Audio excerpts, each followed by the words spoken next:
On behalf of the state of Indiana, the Indiana Arts Commission, Governor Mike Pence and First Lady Karen Pence, and all of your fellow citizens and the National Endowment for the Arts, I want to welcome you to the 2016 Indiana Poetry Out Loud State Championship. I am Louis Rickey, Executive Director of the Arts Commission.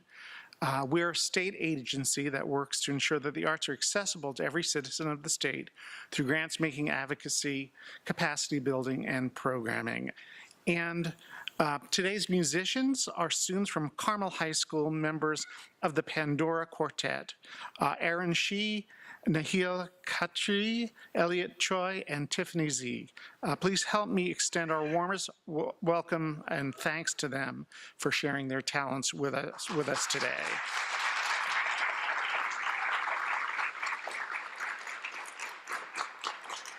I'd like to take this opportunity to briefly share some information with you about Poetry Out Loud. As both a state and a national initiative, the National Endowment for the Arts and the Poetry Foundation have partnered with state arts agencies across the country to support Poetry Out Loud.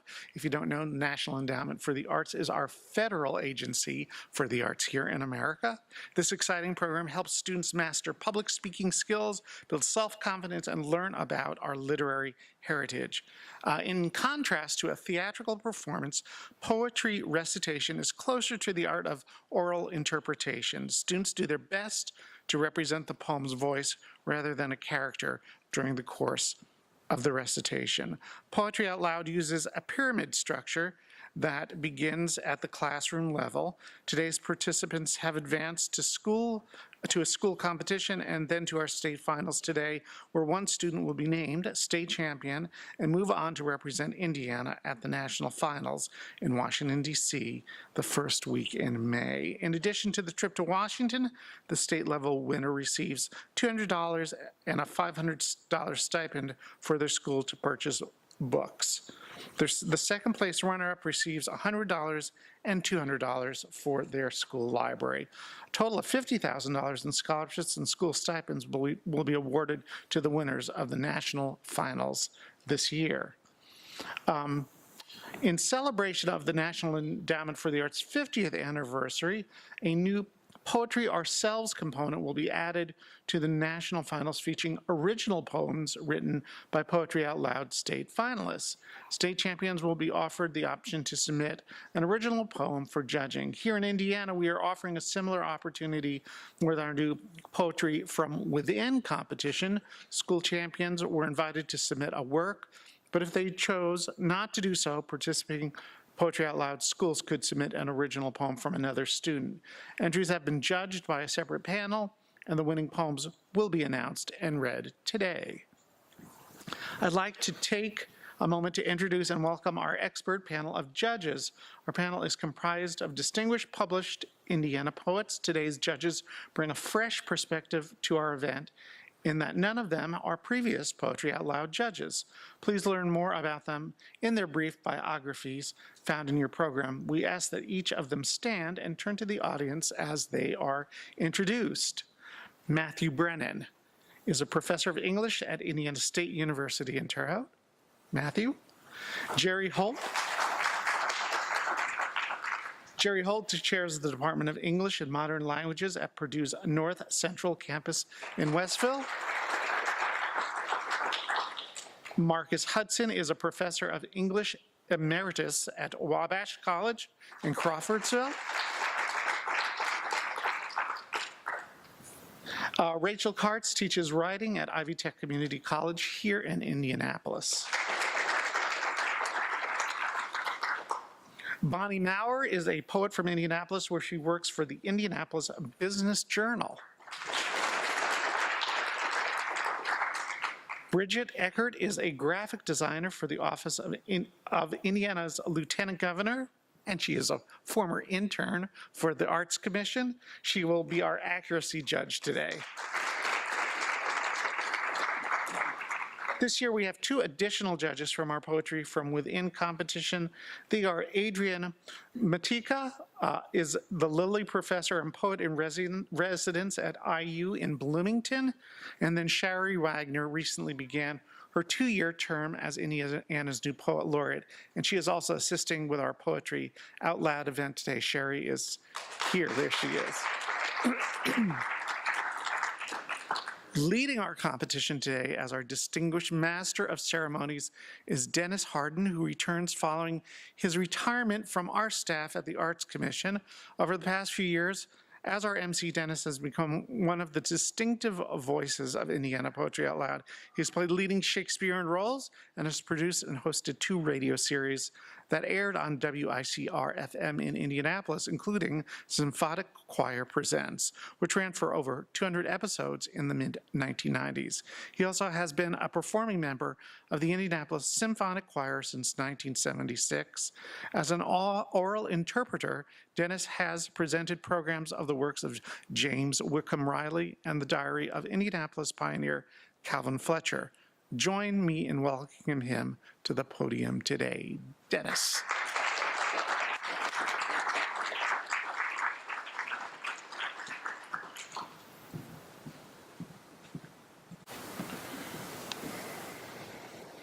Thank you, Louis. Now it's time to meet our competitors. Today's student order was randomly selected and will remain in place throughout the competition. DeMarlon Cisney from Signature School in Evansville. DeMarlon is a junior at Signature School in Evansville. He strives for excellence academically and in the arts and focuses on giving all, even when the odds aren't in his favor. DeMarlon bases his life on the principle, be the best, never less. He's looking ahead to a future in neuroscience. However, his main focus now is the Poetry Out Loud competition. Ethan Pickett. Ethan Pickett is a senior at Heron High School in Indianapolis. He is passionate about playing and listening to music, but more passionate about talking about his love for it. He thinks he wants to become a teacher one day, but do any of us really know what we want? Ethan considers his greatest accomplishment to be the fact that he has read every single novel written by Kurt Vonnegut. If you can even call all of them novels. He feels privileged to have made it to this competition and recite some of his favorite poetry. Kelsey Anderson. Kelsey Anderson is a senior at Eastern Green High School in Bloomfield. As a returning competitor at Poetry Out Loud, she hopes this year is as much of a learning experience as last. Kelsey enjoys painting, theater, poetry, and playing the ukulele, piano, guitar, and violin. After graduation, she plans to attend Huntington University and major in graphic design. Erica Gregg. Erica Gregg is a sophomore at Columbus Christian School in Columbus. She enjoys running, spending time with her friends and family, and playing with her feisty Chihuahua. Erica is thrilled to be able to participate in Poetry Out Loud again because she thoroughly enjoys reciting poetry. Cassidy Burge. Cassidy Burge is a freshman at Eagle Tech Academy in Columbia City. She plays volleyball, runs track, and is a 2-time conference-winning high jumper.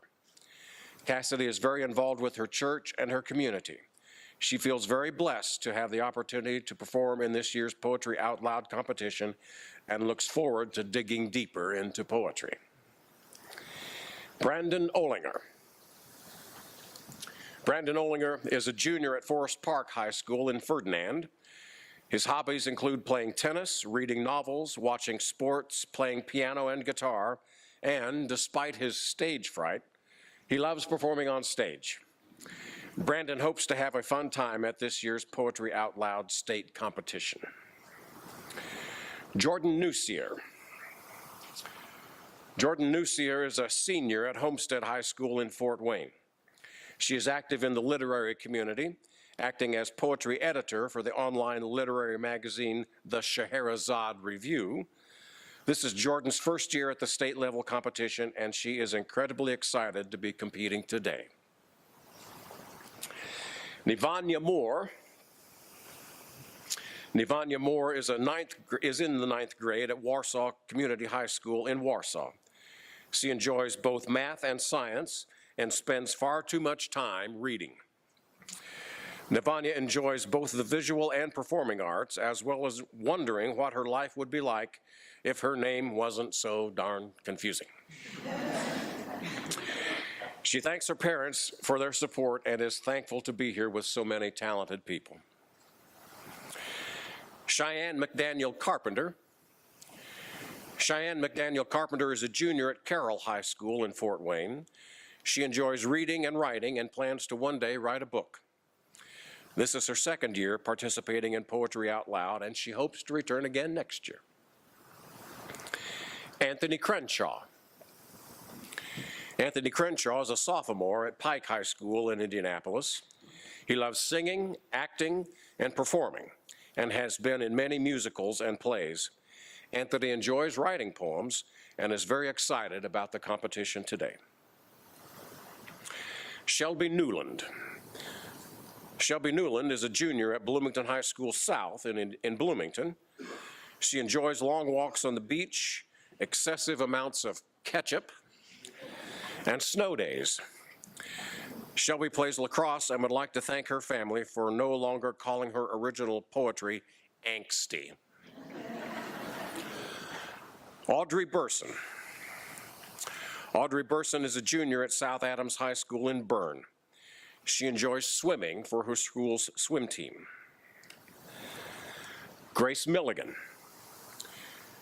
Grace Milligan is a senior at Twin Lakes High School in Monticello. She plans to study accounting and business at St. Mary's College in the fall. Delaney Wagar. Delaney Wagar is in the ninth grade at Irvington Preparatory Academy in Indianapolis. She has been living overseas in Banja Luka, Bosnia, for the past 3 years. She loves to paint, sing, and read. Delaney has learned a little bit of Serbian, Croatian, Bosnian, Montenegrin, and Latin. Madison Miller. Madison Miller is a freshman at Plymouth High School in Plymouth. Her favorite class is English, and she loves reading. Her favorite book is Looking for Alaska by John Green, or Diary of an Oxygen Thief, author anonymous. Maddie is a big fan of One Direction and Starbucks. Olivia McDermott Sipe. Olivia McDermott Sipe is in the ninth grade at Bloomington High School North in Bloomington. She has a passion for reading and writing poetry, and her love for music and singing is just as strong. Rebecca Alfamoff. Rebecca Alfamoff is a senior at Canterbury High School in Fort Wayne. She has loved poetry since her first grade teacher made her memorize Stopping by a Woods on a Snowy Evening by Robert Frost. Rebecca was a 2014 Foyle Young Poet of the Year and a 2015 Commended Foyle Poet. Next year, she will attend the University of Pennsylvania. Leandre Burgess. Leandre Burgess is a senior theater student at Broad Ripple Magnet High School for the Arts and Humanities in Indianapolis. He has performed in a number of shows, including Little Shop of Horrors as Mr. Mushnick, Seussical, where he played the Cat in the Hat, and The Little Prince as the Prince. Leandre is the team captain and choreographer of Broad Ripple's hip-hop dance team, Rip G's ENT.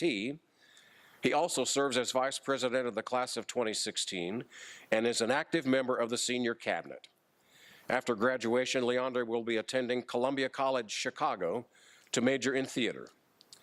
He never saw himself reciting poetry, but fell in love with it instantly because it challenges him to move the audience with just his voice.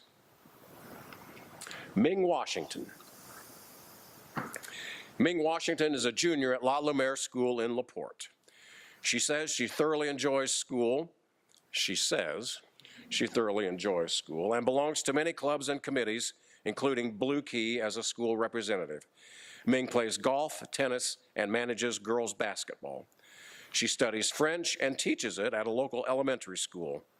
Ming is an avid reader and knitter, enjoys the arts, and excels in science. She thanks her family and teachers for inspiring her to compete today. Congratulations to all of our 2016 champions.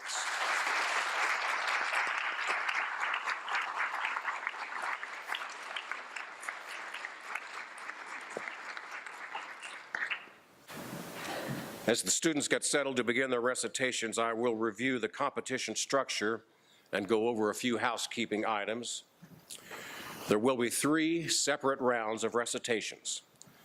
Students have chosen their own poems for each round from the anthology provided by the Poetry Foundation and the National Endowment for the Arts, which is updated annually. All grammatical details and spellings in your program today are as they appear in the anthology.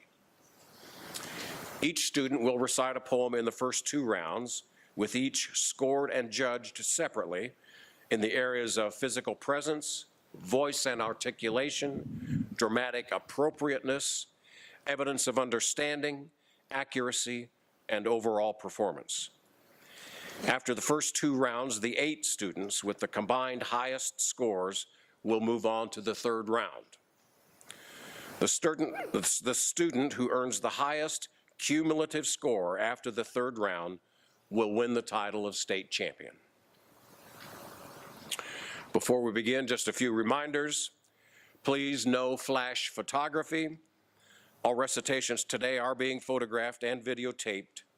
A link to view the presentation will be provided to all school coordinators. Do not approach the judges, prompter, or scorekeeper during the competition. The judges will be outside the entrance to the auditorium at the conclusion of today's event to speak with students, families, and teachers who would like to do so. In keeping with NEA policy, today's results are final, and student scores will remain confidential and not be released to the participants or audience members. We do ask that all student competitors remain present for each of the 3 rounds to support their fellow competitors and for the group picture following the awards. If you need to leave the auditorium, please wait until the end of each round to leave your seats so as not to distract the students during their recitations. And please, please silence your cell phones. 2 years ago, you may remember, we had a phone go off while a recitation was underway. Please. Thank you. Now, we will begin round 1. DeMarlon Sisney from Signature School will recite Invitation to Love by Paul Lawrence Dunbar. Invitation to Love by Paul Lawrence Dunbar. Come when the nights are bright with stars, or come when the moon is mellow. Come when the sun his golden bars drops on the hayfield yellow. Come in the twilight, soft and gray.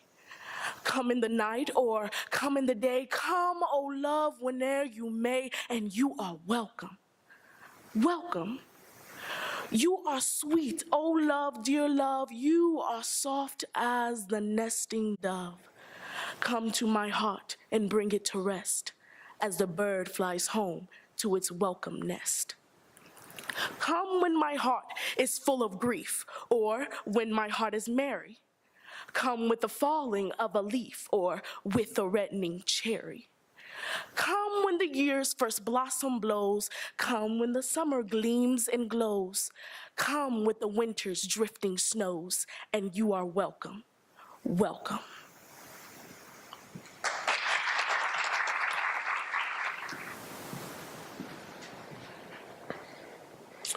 Next is Ethan Pickett from Heron High School, who will recite Old Men Playing Basketball by B.H. Fairchild.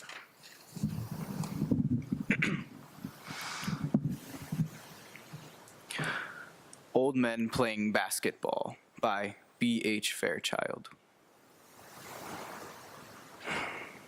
The heavy bodies Lunge, the broken language of fake and drive, glamorous jump shot slowed to a stutter.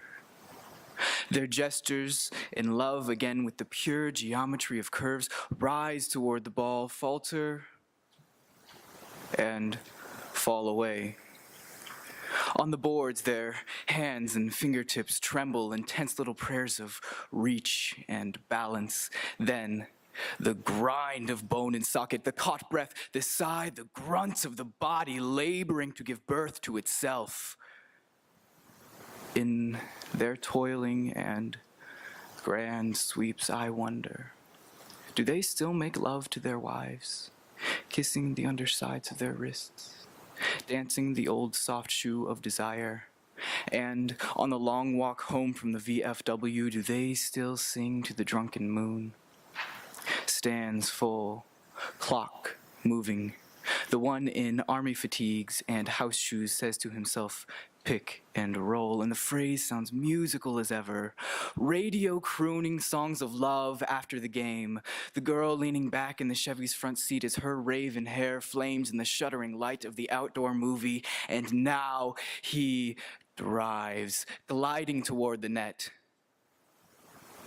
A glass wand of autumn light breaks over the backboard. Boys rise up in old men.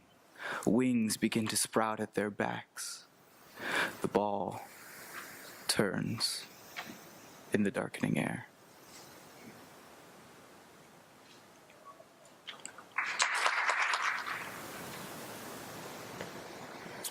Next is Kelsey Anderson from Eastern Green High School, who will recite Life Cycle of Common Man by Howard Nemiroff.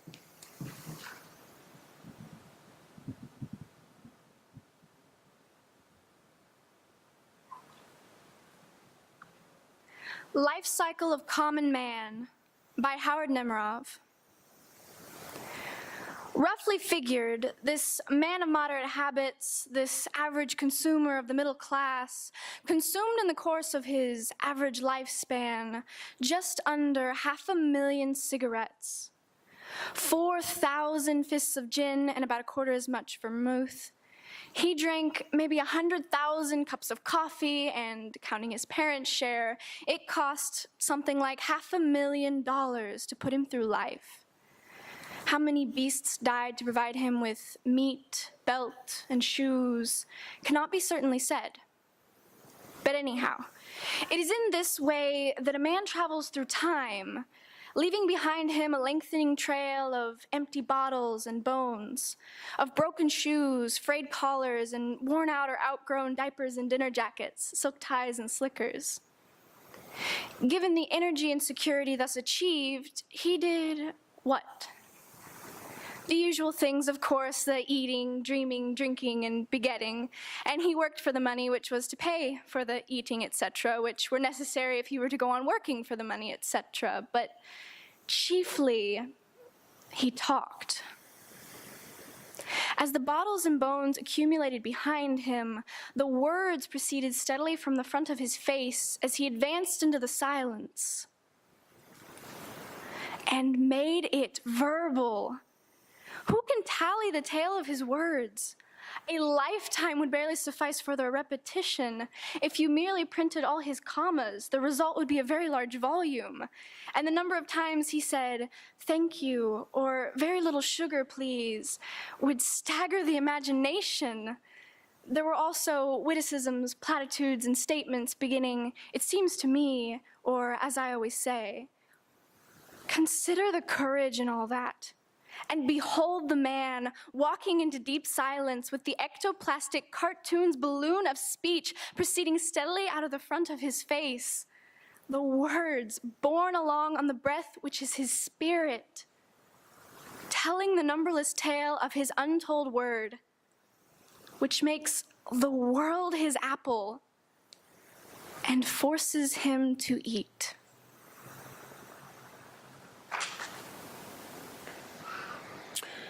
Next is Erica Gregg from Columbus Christian School, For a Traveler by Jessica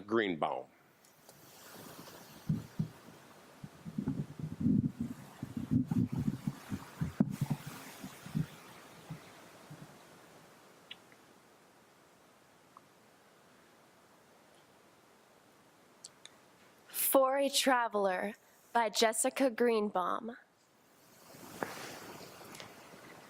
I only have a moment, so let me tell you the shortest story about arriving at a long-loved place, a house of friends in Maine, their lawn of wild flowers, their grandfather clock in candid portraits, their gabled attic rooms and wood stove in the kitchen, all accessories of the genuine summer years before, when I was their son's girlfriend and tied an apron behind my neck, beneath my braids, and took from their garden the harvest for a dinner I would make alone and serve at their big table with the gladness of the found and loved. The eggplant shone like polished wood. The tomatoes smelled like their furred collars. The dozen zucchini lined up on the counter like placid troops with the onions, their minions. And I even remember the garlic, each clove from its airmail envelope brought to the cutting board, ready for my instruction. And in this very slight story, a decade later, I came by myself, having been dropped by the airport cab and waited for the family to arrive home from work.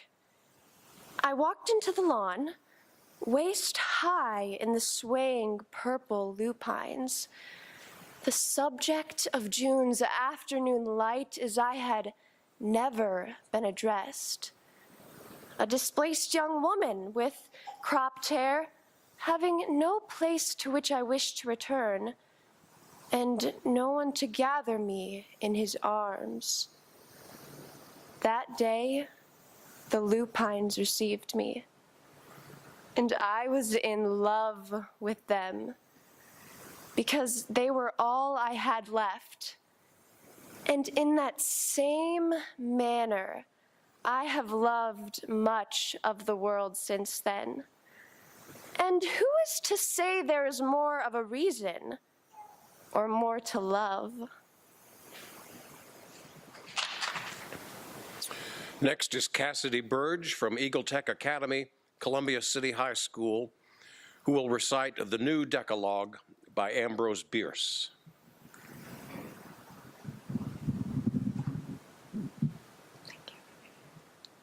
The New Decalogue by Ambrose Bierce. Have but one God. Thy knees were sore if bent in prayer to 3 or 4.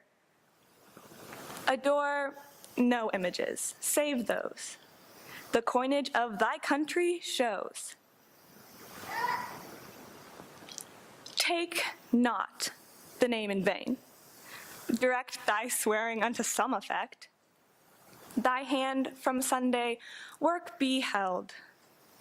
Work not at all unless compelled.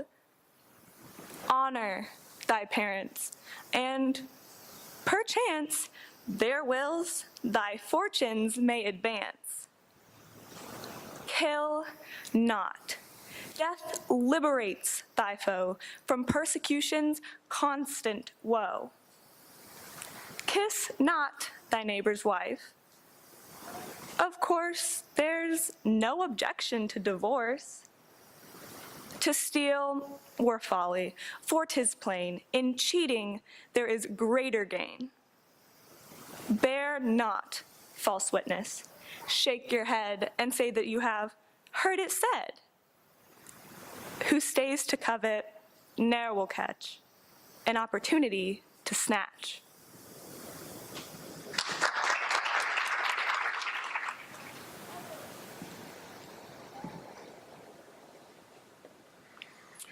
Next, Brandon Olinger, Forest Park High School, The Gaff by C.K. Williams.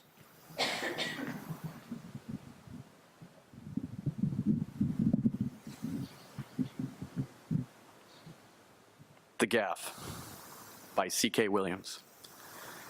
If that's someone who's me, yet not me, yet who judges me, is always with me, as he is, shouldn't he have been there when I said so long ago that thing I said? If he who rakes me with such not trivial shame for minor sins now, were there then, shouldn't he have warned me he'd even now devastate me for my unpardonable affront? I'm a child then, yet already I've composed this conscience beast who harries me. Is there anything else I can say with certainty about who I was, except that he could already draw from infinitesimal transgressions complex chords of remorse and orchestrate ever undiminishing retribution from the hapless rest of myself? The son of some friends of my parents has died, and my parents, paying their call, take me along. And I'm sent out with the dead boy's brother and some others to play. We're joking around, and some words come to my mind, which to my amazement are said. How do you know when you can laugh? When somebody dies? Your brother dies, is what's said. And the others go quiet.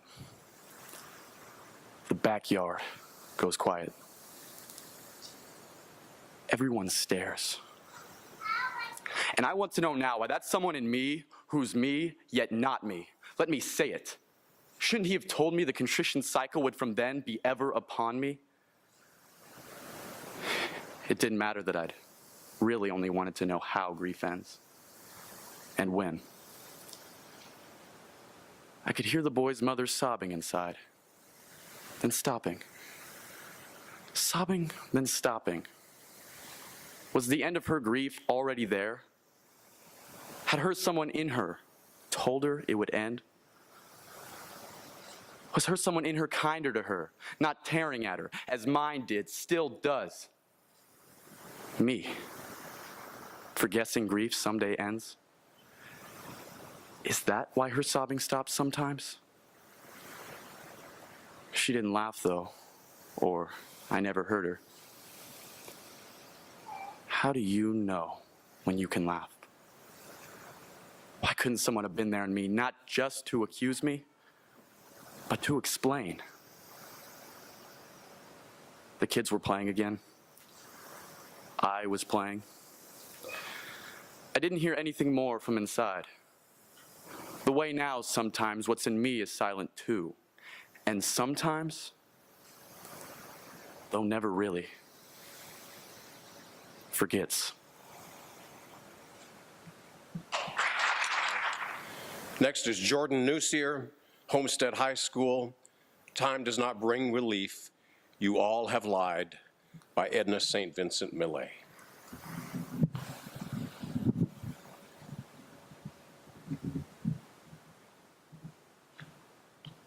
Time Does Not Bring Relief, You All Have Lied, by Edna St. Vincent Millay. Time does not bring relief. You all have lied, who told me time would ease me of my pain. I miss him in the weeping of the rain.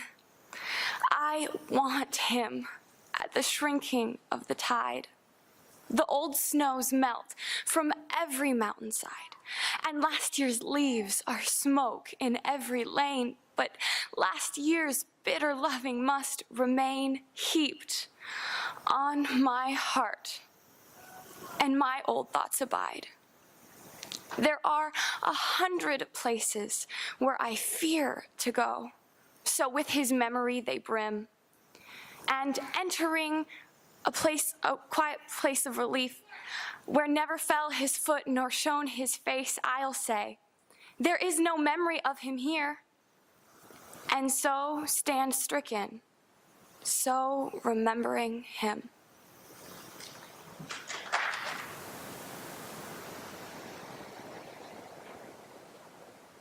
Next is Navanya Moore, Warsaw Community High School, For the Young Who Want To, by Marge Piercy.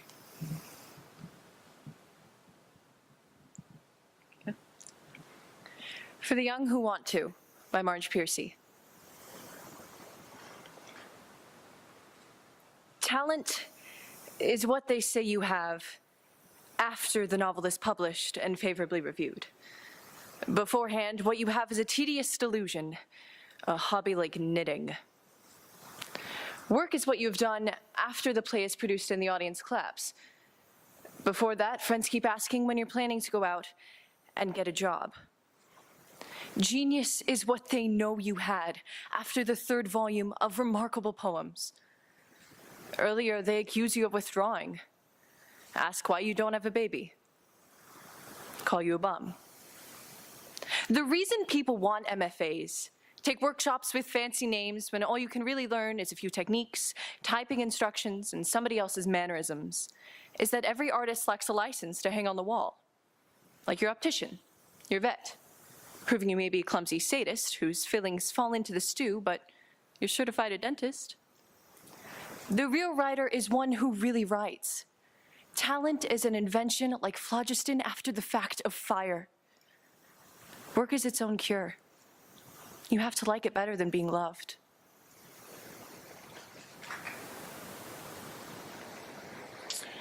Next, Cheyenne McDaniel Carpenter from Carroll High School, Pity the Beautiful by Dana Joya.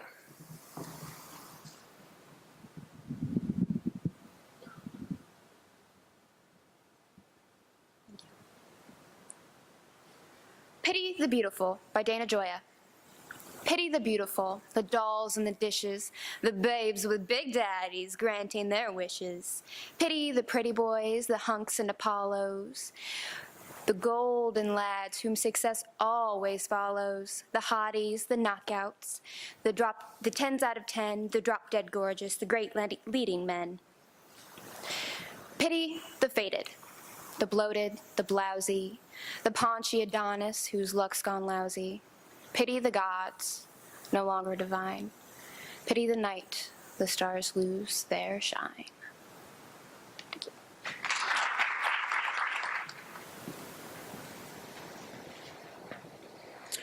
Next is Anthony Crenshaw from Pike High School, Self-Employed by David Ignato.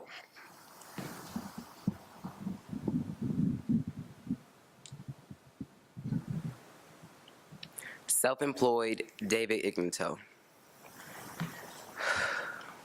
I stand and listen, head bowed to my inner complaints. Persons passing by think I'm searching for a lost coin. You're fired! I yell inside after an especially bad episode. I'm letting you go without notice or terminal pay. You just lost another chance to make good. But then I watch myself standing at the exit, depressed and about to leave.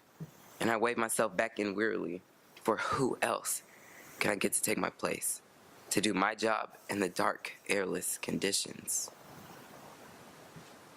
That's it.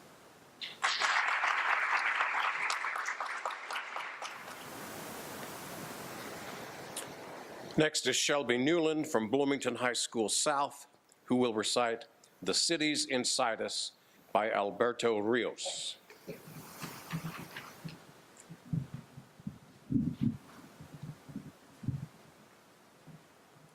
The Cities Inside Us by Alberto Rios. We live in secret cities, and we travel unmapped roads. We speak words between us that we recognize, but which cannot be looked up. They are our words. They come from very far inside our mouths. You and I, we are the secret citizens of the cities inside us. And inside us, there go all the cars we have driven and seen. There are all the people we know and have known. There are all the places that are, but which used to be as well. This is where they went. They did not disappear. We each take a piece through the eye and through the ear. It's loud. inside us, and here. And when we speak in the outside world, we have to hope that some of that sound does not come out, that an arm does not reach out in place of the tongue.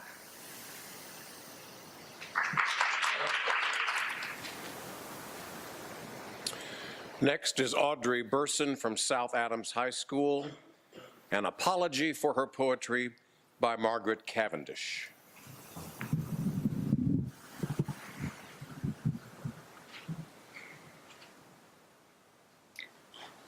An Apology for Her Poetry by Margaret Cavendish. I language want to dress my fancies in, the hair's uncurled, the garments loose and thin.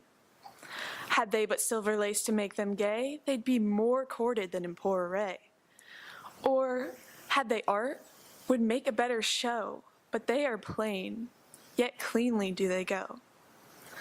The world in bravery doth take delight, and glistering shows do more attract the sight. And every one doth honor a rich hood, as if the outside made the inside good.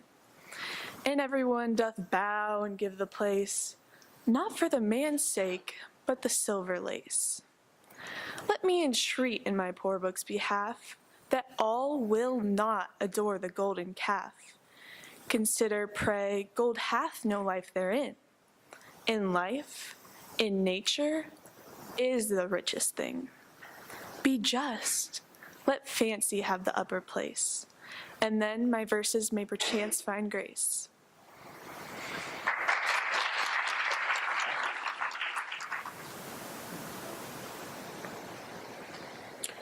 Next is Grace Milligan from Twin Lakes High School, Hymn to God, My God in My Sickness by John Donne.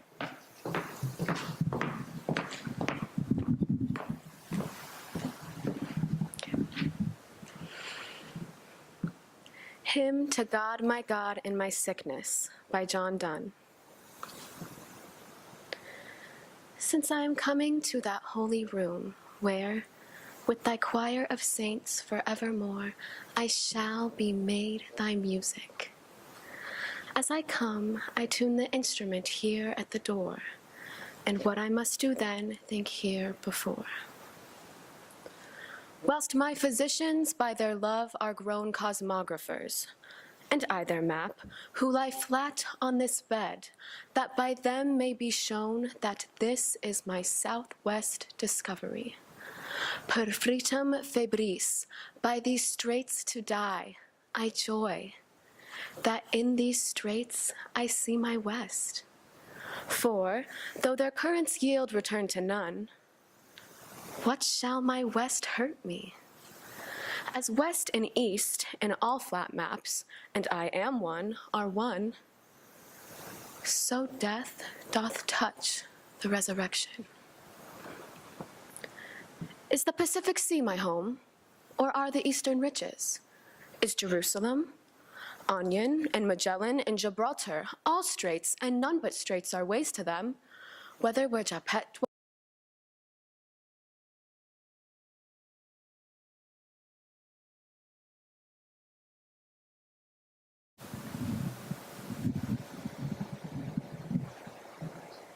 The Tide Rises, the Tide Falls by Henry Wadsworth Longfellow.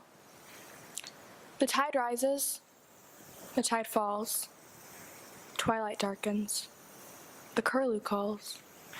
Along the sea sands, damp and brown, the traveler hastens toward the town.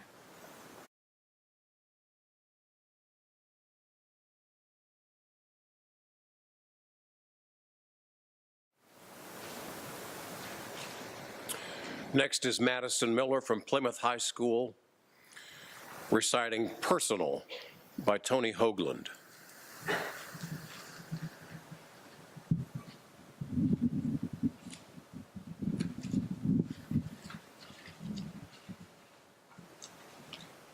Personal by Tony Hoagland.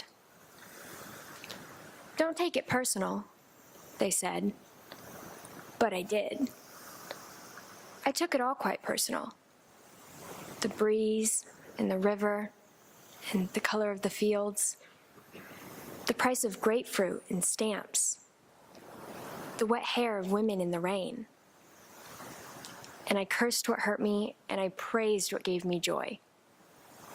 The most simple-minded of possible responses. The government reminded me of my father, with its deafness and its laws. And the weather reminded me of my mom, with her tropical squalls. Enjoy it while you can, they said of happiness. Think first, they said of talk. Get over it, they said, at the School of Broken Hearts. But I couldn't, and I didn't, and I don't believe in the clean break. I believe in the compound fracture served with a sauce of dirty regret. I believe in saying it all and taking it all back and saying it again for good measure while the air fills up with I'm sorries like wheeling birds and the trees look seasick in the wind. Oh, life, can you blame me for making a scene? You were the yellow caboose, the moon disappearing over a ridge of cloud. I was the dog chained in some fool's backyard, barking and barking, trying to convince everything else to take it personal, too.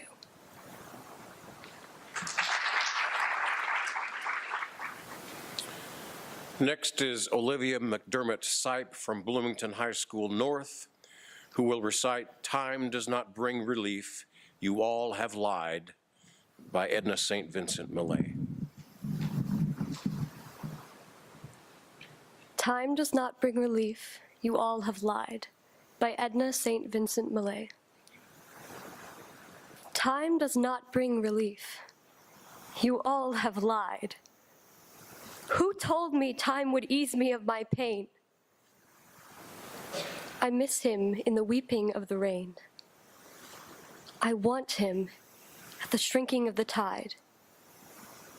The old snows melt from every mountainside, and last year's leaves are smoke in every lane. But last year's bitter loving must remain heaped on my heart, and my old thoughts abide. There are 100 places where I fear to go, so with his memory they brim, and entering with relief some quiet place where never fell his foot or shone his face, I say, there is no memory of him here. And so stand stricken, so remembering him.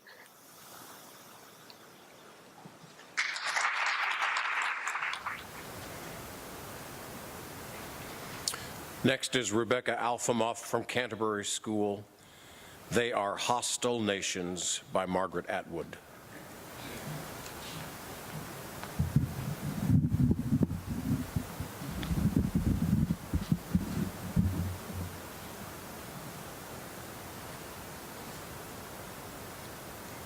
They Are Hostile Nations by Margaret Atwood. 1. In view of the fading animals, the proliferation of sewers and fears, the sea clogging, the air nearing extinction, we should be kind. We should take warning. We should forgive each other. Instead, we are opposite. We touch as though attacking. The gifts we bring, even in good faith maybe, warp in our hands to implements, to maneuvers.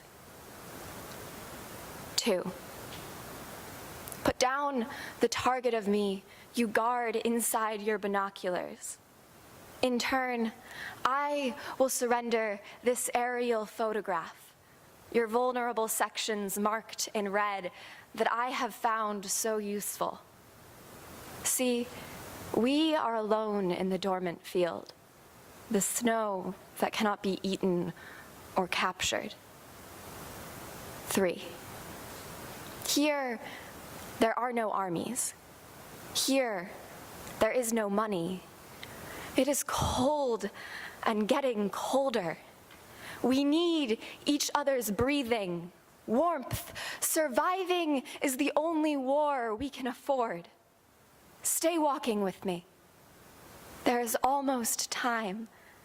If only we can make it as far as the possibly last summer.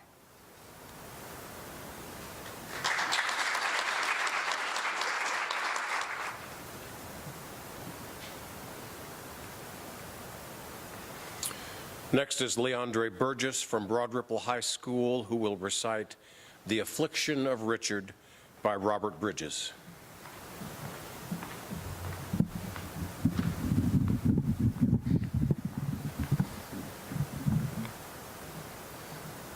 The Affliction of Richard by Robert Bridges. Love not too much, but how, when thou hast made me such? And dost thy gifts bestow? How can I love too much? Though I must fear to lose and drown my joy in care, with all its thorns, I choose the path of love and prayer. Though thou, I know not why, didst kill my childish trust that breached with toil, did I repair because I must. And in spite of frightening schemes with which the fiends of hell blaspheme thee in my dreams, so far I've hoped well. But what the heavenly key, what marvel in me wrought shall quite exculpate thee? I have no shadow of thought. What am I that complain? The love from which began my questions sad and vain justifies thee to man.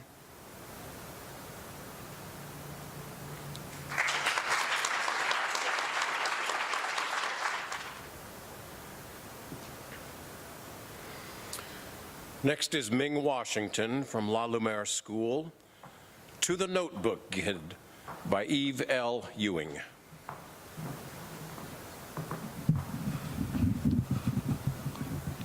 To the Notebook Kid by Eve L. Ewing. Yo, chocolate milk for breakfast, kid. One leg of your sweatpants rolled up, scrounging at the bottom of your mama's purse for bus fare and gum. Pin broke and you got ink on your thumb, kid. What's good? Hot on the cement, kid. White Castle, kid. Tongue stained purple. Cussing on the court till your little brother shows up with half a candy bar, kid. Got that good B in science, kid. You earned it, kid. At your name in a tree, hug your granny on her birthday. Think of Alaska when they shoot in. Curled up dreams of salmon, safety, tundra. The farthest away place you ever saw in a book. Polar bears, your new chess partners. Pickaxe in the ice, northern lights. Kid, keep your notebook where your cousins won't find it. Leave it on my desk if you want. Shuffle under carbon paper and a stamp that screams late. Yellow and red to draw the eye from the ocean you keep hidden in a jacked up 5-star. Your mama thought there was a secret in there. Thought they would laugh, but that ain't it. It's that flows and flows and flows and lines like those rip-roaring bits. You got bars till the end of time. You could rap like helium, about to spring all of it down to you. None left in the sun, fuelless, while the last light pushes from your belly, climbing your ribs, and you laugh into the microphone. And who is ready for that?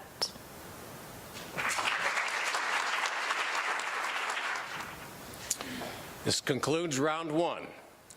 We'll take a 20-minute break, allow everyone to catch their breath before we move on to the second round. We will enjoy some more music from the Pandora Quartet. Back in 20 minutes.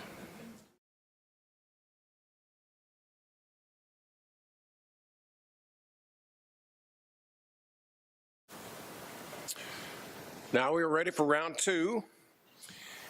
Each student will recite a different poem. The scores from both rounds will then be added together to identify our 8 finalists. We begin again with DeMarlon Sisney from Signature School, who will recite Abandoned Farmhouse by Ted Kuser.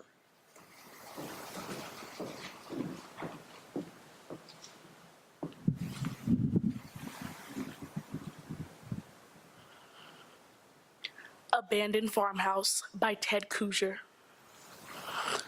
He was a big man, said the size of his shoes, on a pile of broken dishes by the house. A tall man, too, says the length of the bed in an upstairs room. And a good, God-fearing man, says the Bible with a broken back on the floor below the window, dusty with sun. But not a man for farming, say the fields, cluttered with boulders and the leaky barn. A woman lived with him, says the bedroom wall, papered with lilacs, and the kitchen shelves covered with oilcloth. And they had a child, says the sandbox made from a tractor tire. Money was scarce, says the jars of plum preserves and canned tomatoes sealed in the cellar hole.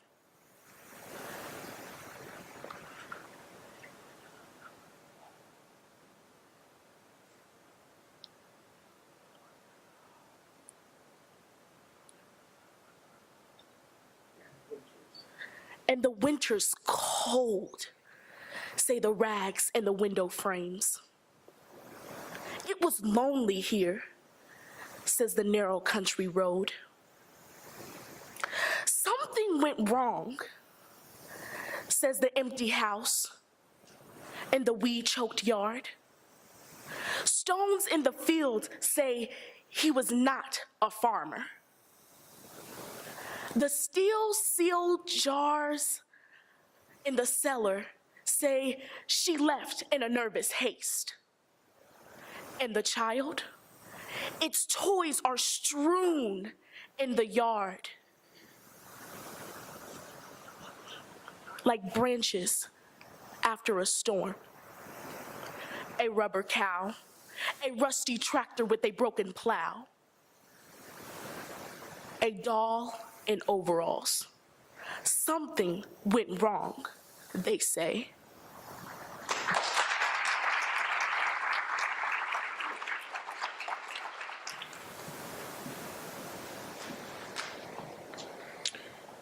Next is Ethan Pickett from Heron High School, who will recite No Moon Floods the Memory of That Night by Etheridge Knight.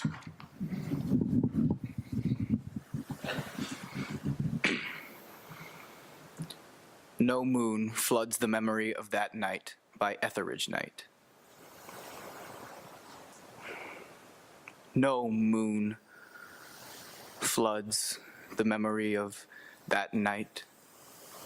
Only the rain, I remember the cold rain against our faces and mixing with your tears. Only the rain, I remember, the cold rain in your mouth, soft and warm. No moon, no stars, no jagged pain of lightning, only my impotent tongue and the red rage within my brain, knowing that the chilling rain was our forever. Even as I tried to explain. A revolutionary is a doomed man with no certainties but love and history. But our children must grow up with certainties, and they will make the revolution. By example, we must show the way so plain that our children can go neither right nor left, but straight to freedom. No, you said. And you left. No moon floods the memory of that night. Only the rain, I remember the cold rain and praying that, like the rain returns to the sky, you would return to me again.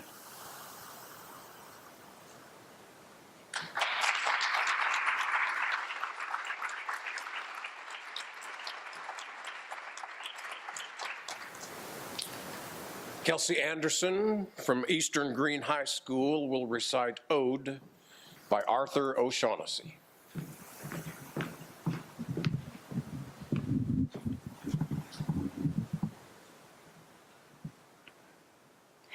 Ode by Arthur O'Shaughnessy.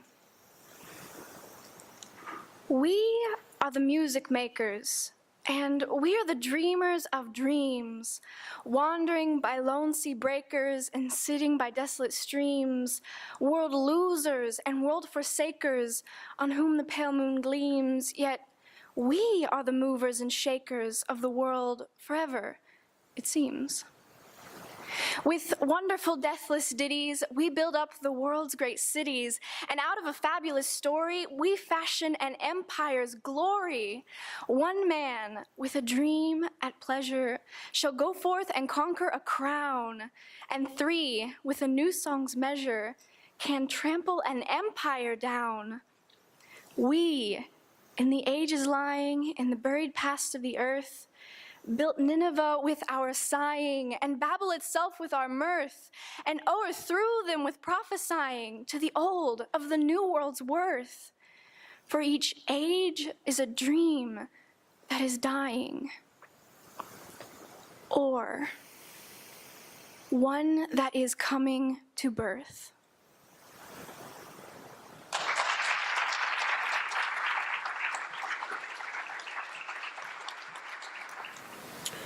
Next is Erica Gregg from Columbus Christian School, who will recite Ah, Why? Because the Dazzling Sun by Emily Bronte.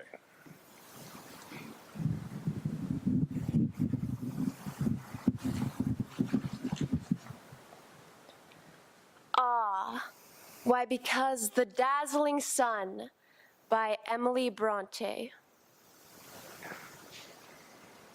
Ah, why? Because the dazzling sun restored my earth to joy.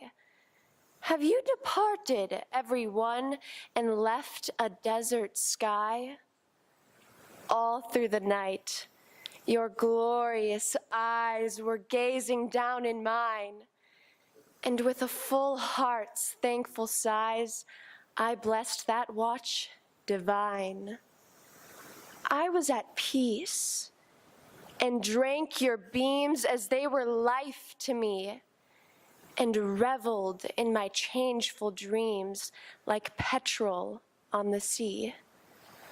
Thought followed thought, star followed star through boundless regions on, while one sweet influence, near and far, thrilled through and proved us one.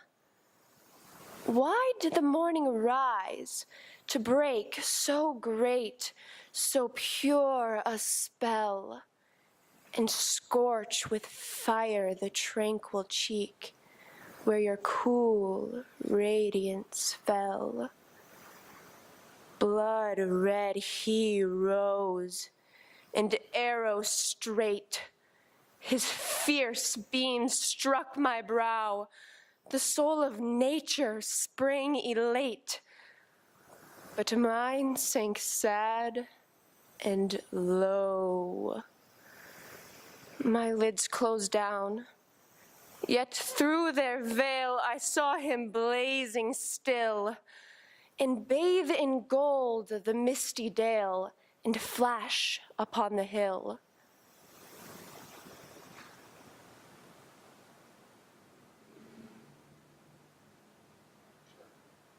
I turned me to the pillow, then to call back night, and see your worlds of solemn light again throb with my heart and me.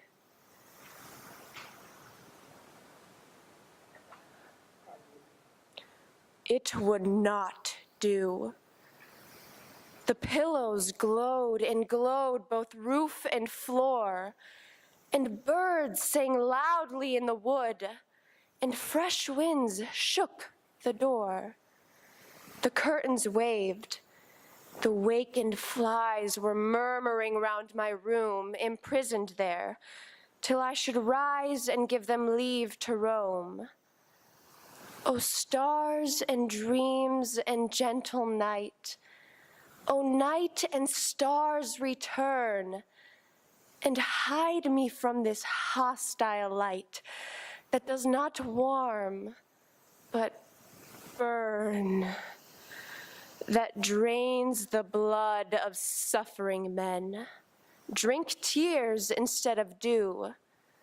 Let me sleep through his blinding rain, and only wake with you.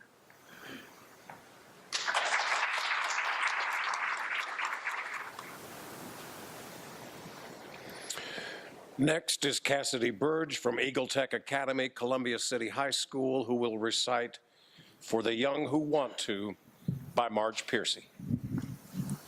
Thank you.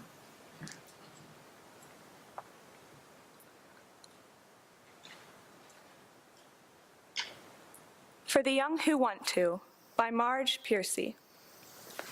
Talent is what they say you have after the novel is published and favorably reviewed. Beforehand, what you have is a tedious delusion, a hobby, like knitting. Work is what you have done after the play is produced and the audience claps. Before that, friends keep asking when you're planning to go out and get a job. Genius is what they know you had after the 3rd volume of remarkable poems. Earlier, they accuse you of withdrawing, ask why you don't have a baby, call you a bum. The reason people want MFAs, take workshops with fancy names, when all you can really learn is a few techniques, typing instructions, and somebody else's mannerisms, is that every artist lacks a license to hang on their wall, like your optician, your vet, proving you may be a clumsy sadist whose fillings fall into the stew, but you're certified a dentist. The real writer is one who really writes. Talent is an invention, like phlogiston after the fact of fire. Work is its own cure. You have to like it better than being loved.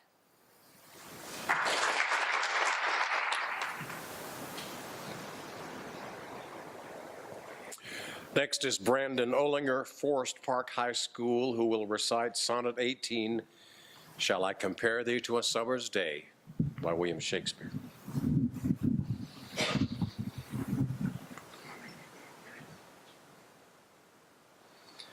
Sonnet 18, Shall I Compare Thee to a Summer's Day by William Shakespeare. Shall I compare thee to a summer's day? Thou art more lovely and more temperate. Rough winds do shake the darling buds of May, and summer's lease hath all too short a date. Sometime too hot the eye of heaven shines, and often is his gold complexion dimmed, and every fair from fair sometime declines, by chance or nature's changing course untrimmed. But thy eternal summer shall not fade, nor lose possession of that fair thou owest. Nor shall death brag thou wanderest in his shade, when in eternal lines to time thou growest. So long as men can breathe, or eyes can see, so long lives this, and this gives life to thee.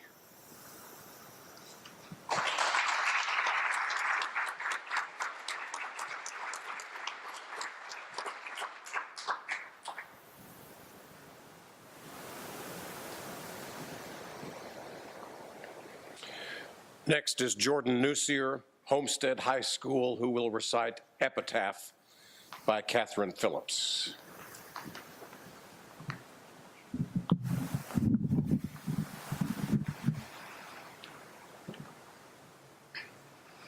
Epitaph by Catherine Phillips, on her son, H.P., at St. Sith's Church, where her body also lies interred.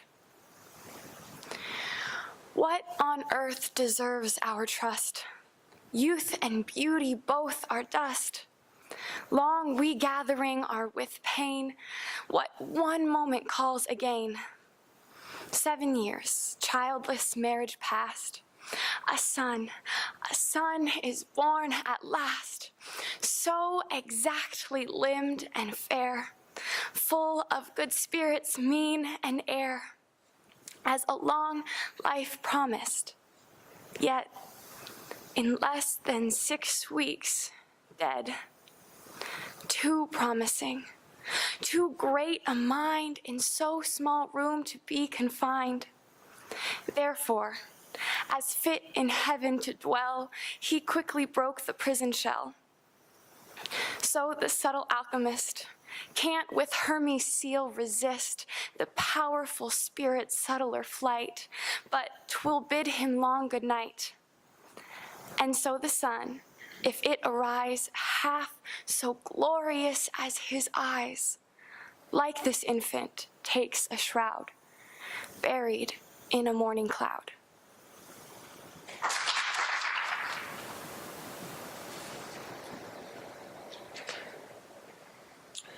Next is Navanya Moore from Warsaw Community High School, Rondo by Lee Hunt.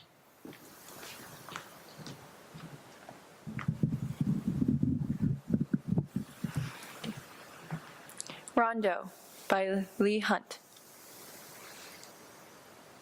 Jenny kissed me when we met, jumping from the chair she sat in. Time, you thief who love to put sweets into your list. Put that in. Say I'm weary. Say I'm sad. Say that health and wealth have missed me. Say I'm growing old. But add, Jenny kissed me.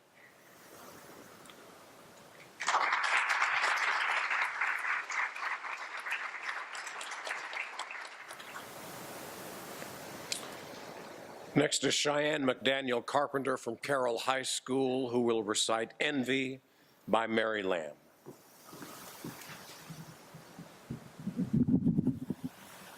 Thank you. Envy by Mary Lamb.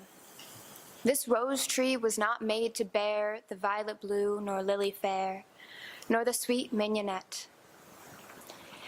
And should this tree grow discontent, or wished to change its natural bent, it all in vain would fret.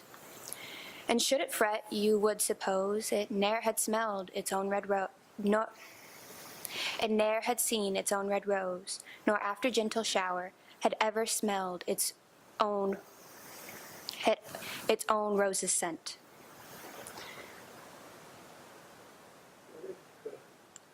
Or it could ne'er be discontent with its own pretty flower. Like such a blind and senseless tree as I've imagined this to be, all envious persons are. With care and culture all may find some pretty flower in their own mind, some talent that is rare. School, and If I Did, Then What by George Gasconi.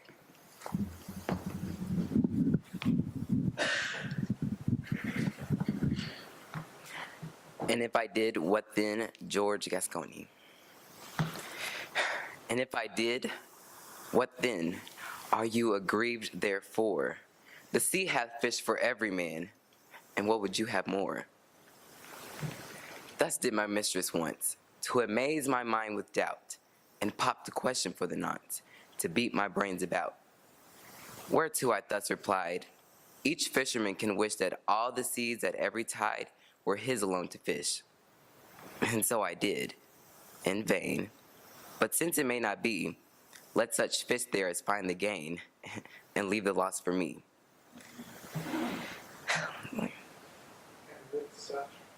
And with such luck and loss, I will content myself till tides of turning time may toss such fishers on the shelf.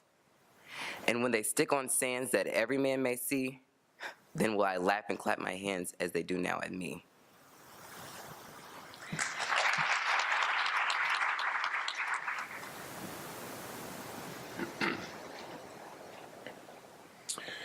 Next is Shelby Newland from Bloomington High School South, Part for the Whole by Robert Francis.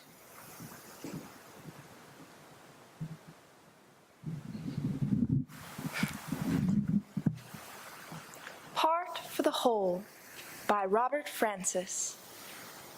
While others run to windows or out of doors to catch the sunset whole, he is content with any segment, anywhere he sits.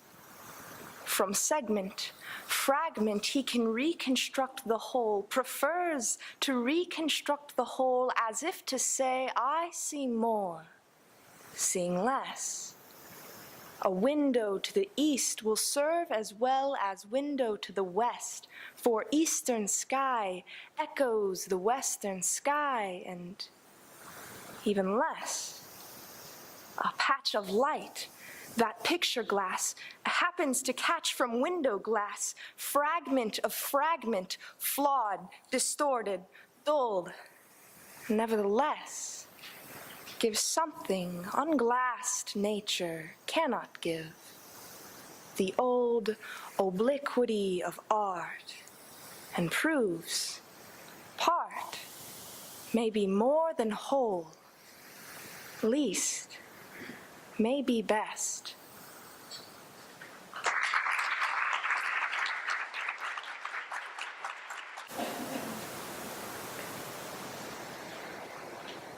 Next is Audrey Burson from South Adams High School, After the Winter.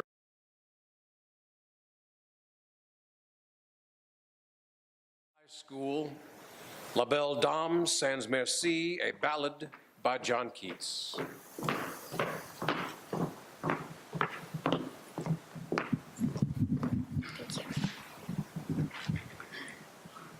Ballad by John Keats.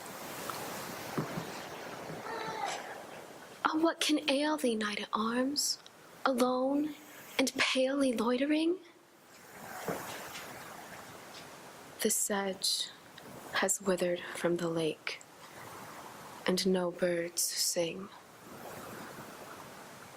Oh, what can ail thee, knight at arms, so haggard and so woe begone? The squirrel's granary is full, and the harvest's done. I see a lily on thy brow, with anguish moist and fever dew, and on thy cheeks a fading rose fast withereth too. I met a lady in the meads, full beautiful, a fairy's child. Her hair was long, her foot was light, and her eyes were wild. I made a garland for her head, and bracelets too, and fragrant zone. She looked at me as she did love, and made a sweet moan.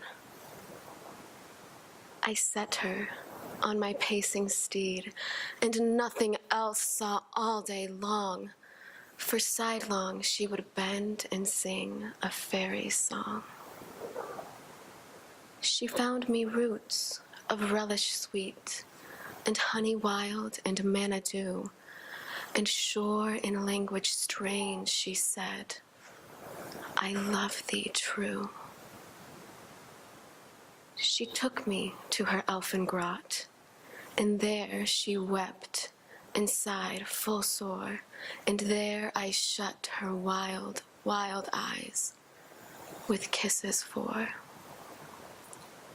And there she lulled me asleep, and there I dreamed, woe betide, the latest dream I ever dreamt on the cold hillside. I saw pale kings and princes too, pale warriors. Death pale were they all. They cried, La belle dame sends mercy, thee hath in thrall. I saw their starved lips in the gloam, with horrid warning gaped wide, and I awoke and found me here on the cold hill's side. And this is why I sojourn here, alone and palely loitering, though the sedge is withered from the lake, and no birds sing.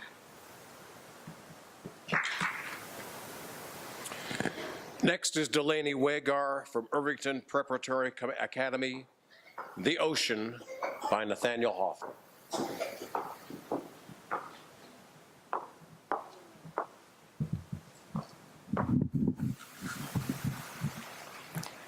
The Ocean by Nathaniel Hawthorne. The ocean has its silent caves, deep, quiet, and alone. Though there be fury on the waves, beneath them there is none. The awful spirits of the deep hold their communion there, and there those for whom we weep, the young and bright and the fair. Calmly the wearied seamen rest beneath their own blue sea. The ocean solitudes are blessed, for there is purity. The earth has guilt, the earth has care, unquiet are its graves, yet peaceful sleep is ever there beneath the dark blue waves.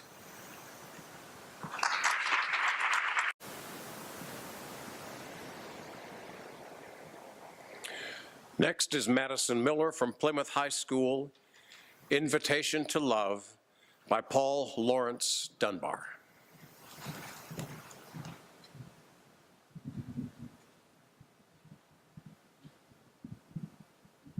Thank you. Invitation to Love by Paul Lawrence Dunbar. Come when the nights are bright with stars, or come when the moon is mellow. Come when the sun, his golden bars, drops on the hayfield yellow. Come in the twilight, soft and gray. Come in the night, or come in the day. Come, O love, whene'er you may, and you are welcome, welcome. You are sweet, O love, dear love. You are soft as the nesting dove. Come to my heart and bring it to rest as the bird flies home to its welcome nest. Come when my heart is full of grief, or when my heart is merry. Come with the falling of the leaf, or with the reddening cherry. Come when the year's first blossom blows. Come when the summer gleams and glows. Come with the winter's drifting snows. And you are welcome, welcome. Olivia McDermott Sipe from Bloomington North High School, Speak by Philip B. Williams.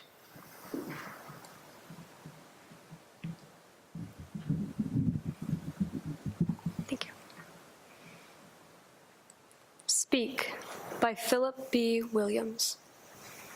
A storm, and so a gift. Its swift approach lifts gravel from the road. A fence is flattened in the course of the storm's worst attempt at language, thunder's umbrage. A tree is torn apart, blown upward through a bedroom window. A boy winnows through the pile of shards for the sharpest parts from the blown apart glass. He has a bag that holds found edges. jagged as a stag's horns, or smooth as a single pane smashed into smaller panes that he sticks his hand into to make blood web across his acheless skin, flexing like fish gills. Oh, lipped for a scream it cannot make. He wants to feel what his friends have felt. The slant of fear on their faces he could never recreate. His body configured without pain. When his skin's pouting welts don't rake a whimper from his mouth, he runs outside, arms up for the storm, aluminum baseball bat held out to the sky, until lightning, with an electric tongue, makes his viscera luminescent. The boy's first word for pain is the light's new word for home.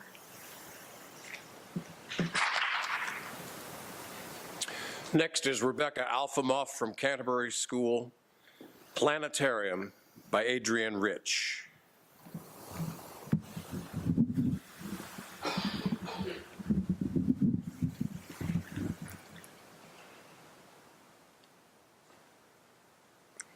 Planetarium by Adrienne Rich. Thinking of Caroline Herschel, 1750 to 1848, astronomer, sister of William, and others. A woman in the shape of a monster in the shape of a woman, the skies are full of them. A woman in the snow, among the clocks and instruments, or measuring the ground with poles.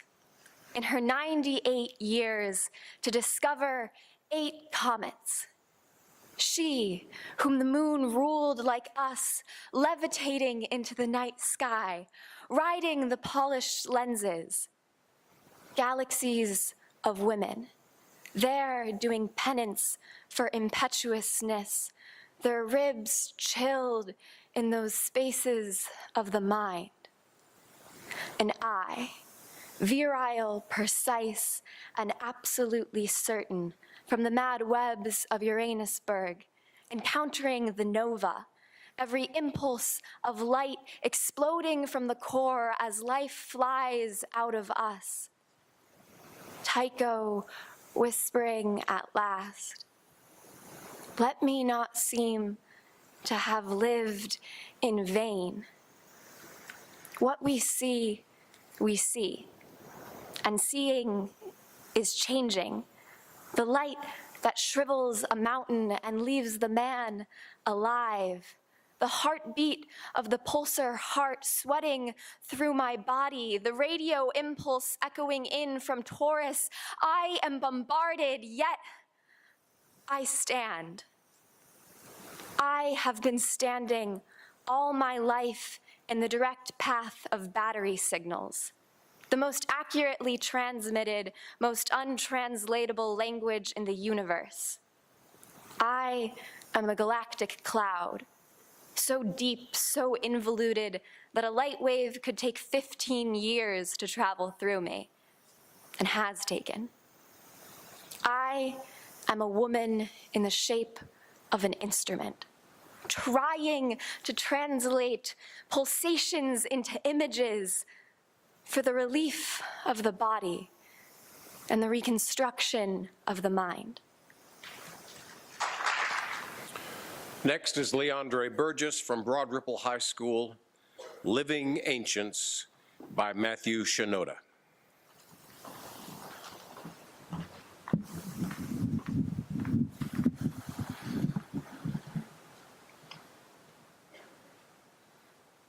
Living Ancients by Matthew Shinoda. For those of us young, healthy, we will face the mourning of our elders, bury them beneath the earth. And for those of us who believe the living ever live, we will stand by the graves of our teachers and know that we, like those we've buried, are living ancients.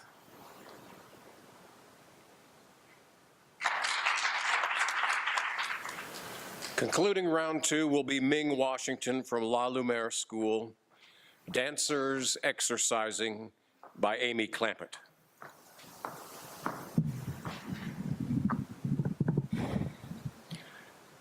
Dancers Exercising by Amy Clampett. Frame within frame, the evolving conversation is dance-like, as though two could play at improvising snowflakes, 6 feather-veined evanescents, no two ever alike. All process and no arrival. The happier we are, the less there is for memory to take hold of, or memory being so largely a predilection for the exceptional, come to halt in front of, but finding one evening on a street not quite familiar, inside a gated November-sodden garden, a building of uncertain provenance, peering into whose vestibule we were arrested, a frame within a frame, a lozenge of impeccable clarity by the reflection, no, not of our two selves, but of dancers, exercising in a mirror. At the center of that clarity, what we saw was not stillness, but movement. The perfection of memory consisting, it would seem, in the never to be completed. We saw them mirroring themselves, never guessing the vestibule that defined them. Frame within frame contained 2 other mirrors.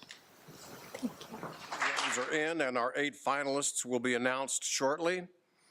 Please help me welcome back to the stage at this time each of our 8 finalist award. DeMarlon Sisney from Signature School.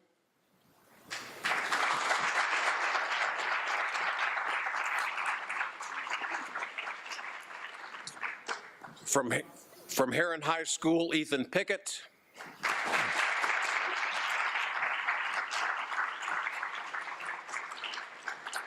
From Eastern Green High School, Kelsey Anderson.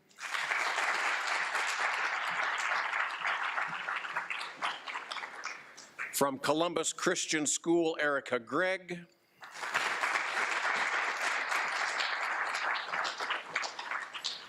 From Eagle Tech Academy, Columbia City High School, Cassidy Burge.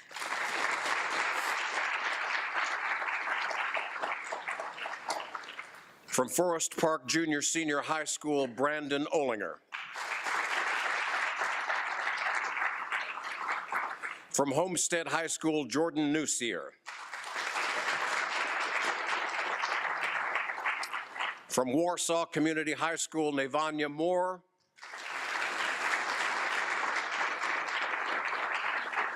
From Carroll High School, Cheyenne McDaniel Carpenter.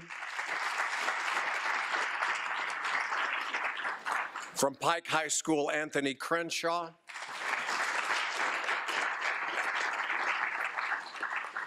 From Bloomington High School South, Shelby Newland. From South Adams High School, Audrey Burson. From Twin Lakes High School, Grace Milligan.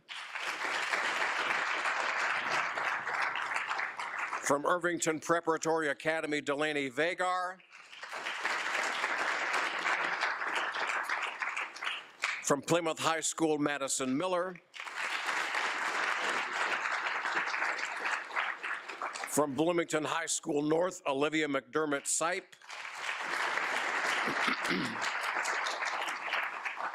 From Canterbury School, Rebecca Alfamoff. From Broad Ripple High School, Leandre Burgess. And from La Lumiere School, Ming Washington. They're all school champions, ladies and gentlemen.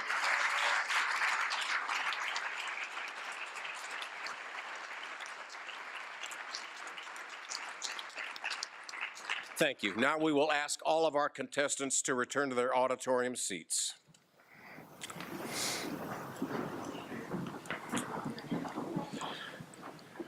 While we celebrate our Poetry from Within participants,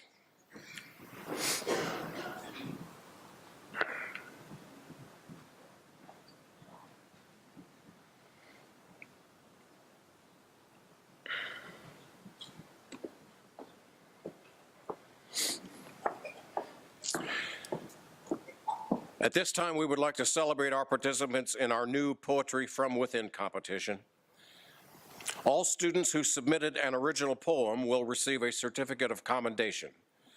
Those present today will be asked to come to the stage to be recognized.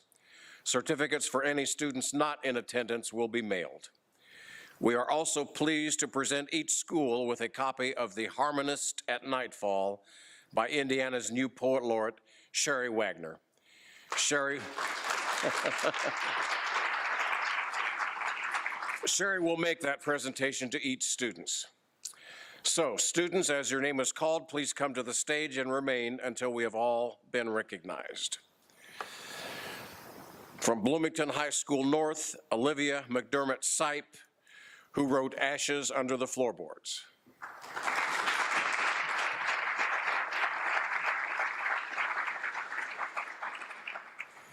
From Bloomington High School South, Shelby Newland, who wrote Occasion.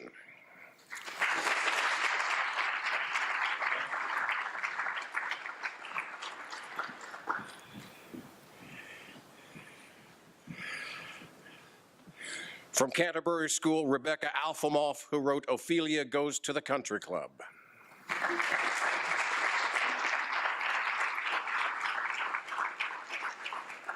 From Eastern Green High School, Kelsey Anderson, who wrote So You Left.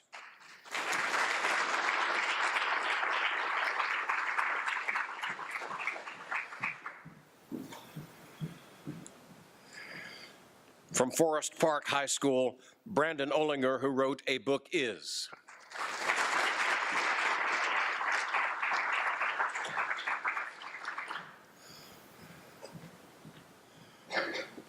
From Heron High School, Ethan Pickett, who wrote Seasons.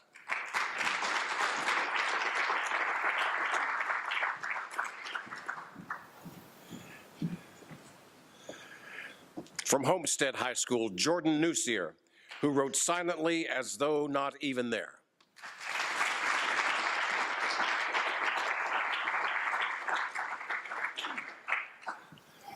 Not present today from Irvington Preparatory Academy, Tanya Riggins, who wrote A Wish for Tanya.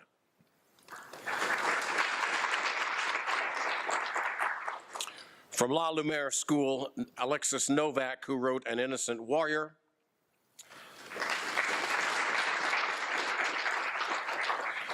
From Pike High School, Brielle Maston, who wrote Dear Systemic Depression.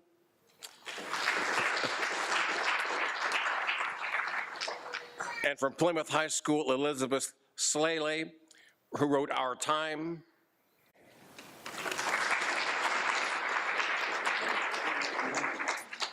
From Signature School, DeMarlon Sisney, who wrote Violence.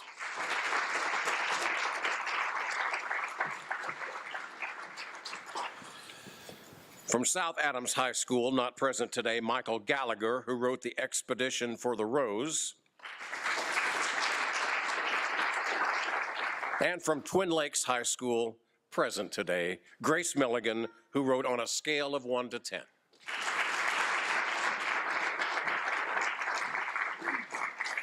Congratulations to you all for your creative work. Now, please remain here as we announce the top 3 poets selected by the judges, and each will read their poem after receiving their award. All right. Our third place award goes to DeMarlon Sisney from Signature School.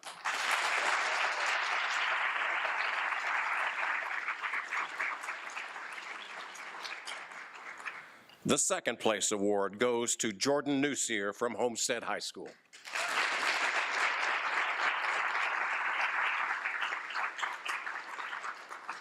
And our winner from Poetry from Within is Rebecca Alfamoff from Canterbury School.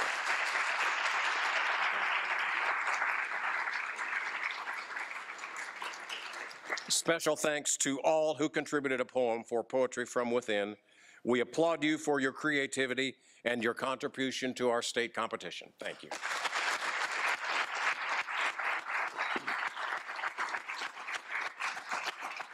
You may return to your seats now as we will hear our winning poets recite their selections. Depression leads to aggression. It's a deadly hidden message, defined by hate. It hides the community's fate. It suffocates you under the sea. It loads and shoots just to hear you scream, inflicting wounds that scar you for life. Destruction is its community, and death comes with the afterlife. You can cry, but it will always ignore your yells. It terrorizes your soul, and you live in hell. You can't run, nor can you hide. Open your eyes and stop the violence today. It will blur your vision in the most twisted way. Peace will come to those who wait. But as long as you have violence, that will destine your fate. You can't run, nor can you hide, but if you stop the violence, you will survive.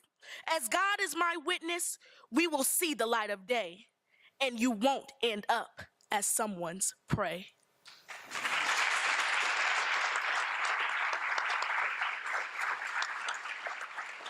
Silently, as though not even there. Silently, as though not even there. Cloaked in the moon's pale glow, a heaviness looms between the limbs, weighed down by flakes of snow whose own branches desperately shoot out from their frozen center. Neither alike in structure or past, clinging to one another for balance as the weight proves too much for the brittle twigs they rest upon, connected to an even frailer trunk whose back is hunched at such an angle that even the slightest breeze sends powder onto the chilled slab at the base. And you, as you rest inside that frozen eternity, weighed down by memories veiled in black gathering around, lay silently, as though not even there.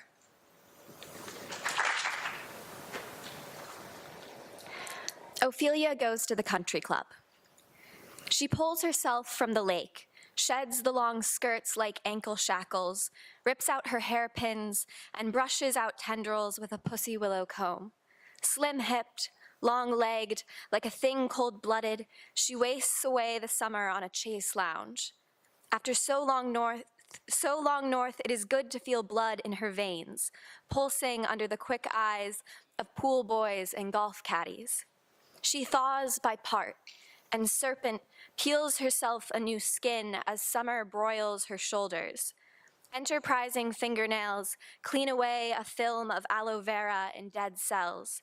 Her breastbone blisters raw, unready and too tender in the sun. Outside the wrought iron fence demarking pool boundaries, the grass withers brown in the empty August heat. Here, she is safe from the fertility of spring, the overabundance of flora.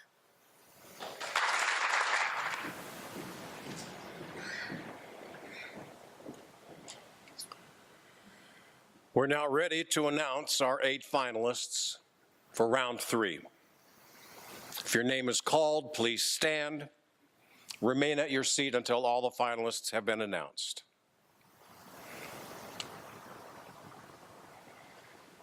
Our first finalist is Ethan Pickett from Heron High School.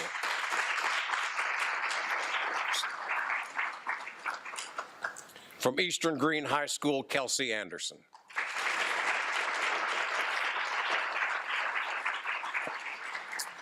Cassidy Burge from Eagle Tech Academy.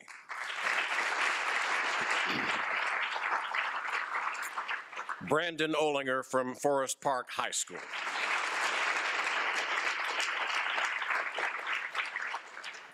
Shelby Newland, Bloomington High School South.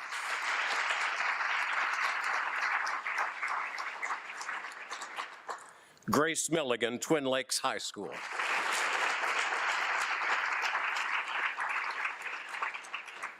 Olivia McDermott Sipe, Bloomington High School North.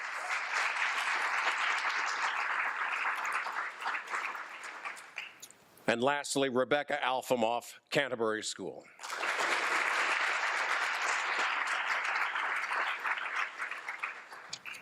Recite their third poem in the same order that they appeared in the first two rounds. And this score will be added to their cumulative score received from the previous rounds to determine the final score.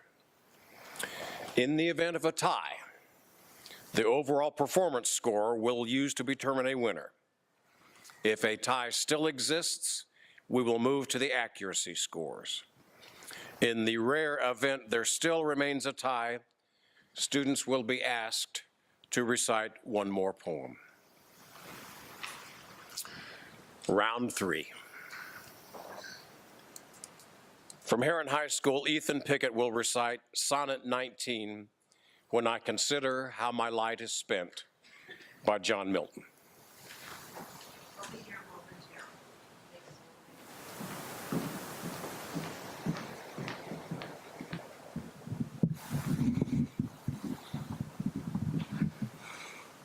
Sonnet 19 by John Milton.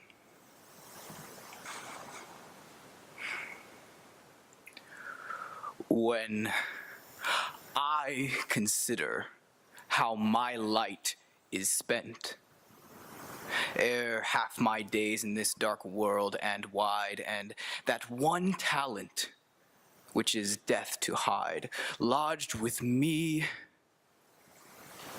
useless. Though my soul more bent to serve therewith my Maker and present my true account, lest he, returning chide, doth God exact day labor, light denied, I fondly ask. But patience, to prevent that murmur, soon replies, God doth not need either man's work or his own gifts. Who best bear his mild yoke? They serve him best. His state is kingly. Thousands at his bidding speed and post o'er land and ocean without rest. They also serve who only stand and wait. Next, from Eastern Green High School, Kelsey Anderson will recite I'm a Fool to Love You by Cornelius Eady.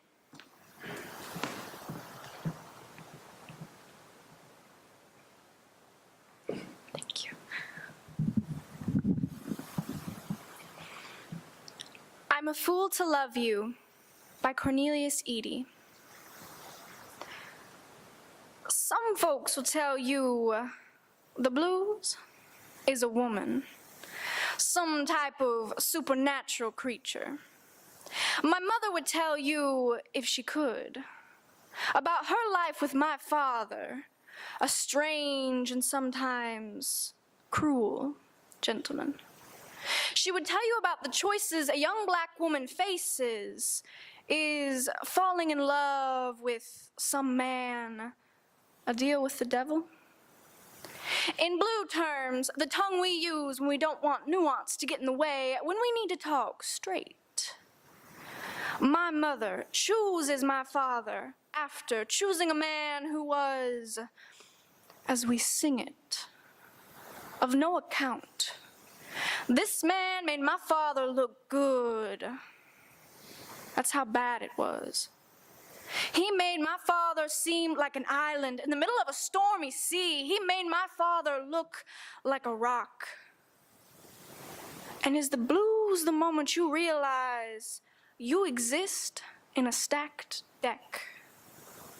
You look in a mirror at your young face, the face my sister carries, and you know it's the only leverage you've got.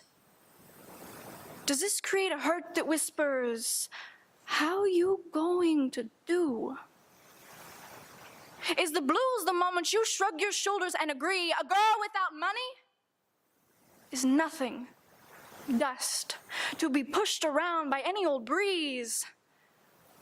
Compared to this, my father seems, briefly, to be a fire escape. This is the way the blues works its sorry wonders. Makes trouble look like a feather bed. Makes the wrong man's kisses a healing.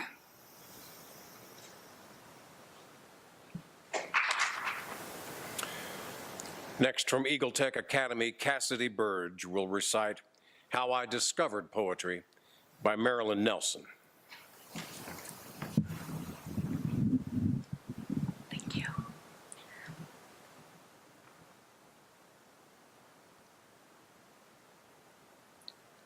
How I Discovered Poetry by Marilyn Nelson. It was like soul kissing, the way the words filled my mouth as Mrs. Purdy read from her desk. All of the other kids zoned an hour ahead to 3:15, but Mrs. Purdy and I wandered lonely as clouds borne by a breeze off Mount Parnassus. She must have seen the darkest eyes in the room brim. The next day, she gave me a poem she'd chosen especially for me to read to the all, except for me, white class. She smiled when she told me to read it, smiled harder, said, "Oh yes, I could." She smiled harder and harder until I stood and opened my mouth to banjo-playing darkies, pickaninnies, disses, and dats. When I finished, my classmates stared at the floor. We walked silent to the buses, awed by the power of words. We'll read The Gift by Lee Young Lee.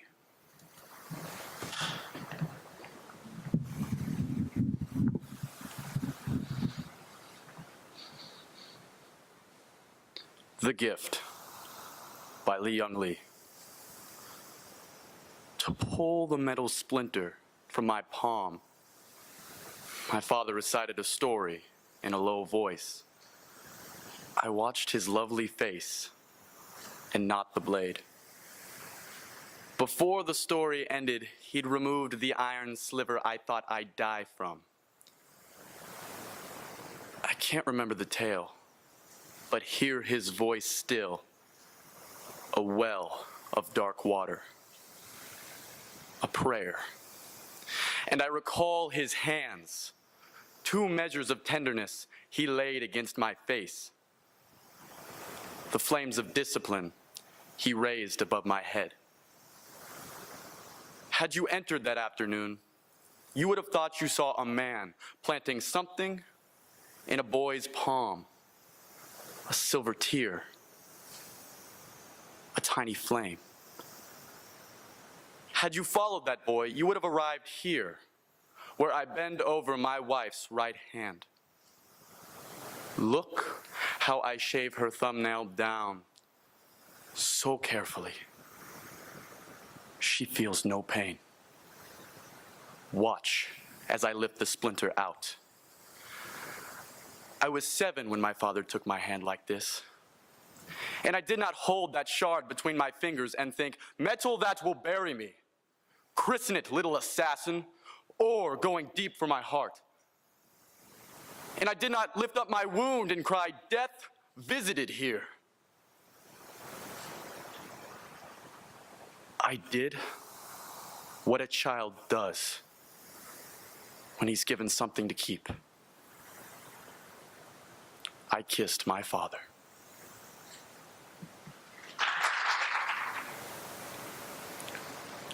Next, from Bloomington High School South, Shelby Newland will recite I Remember, by Thomas Hood.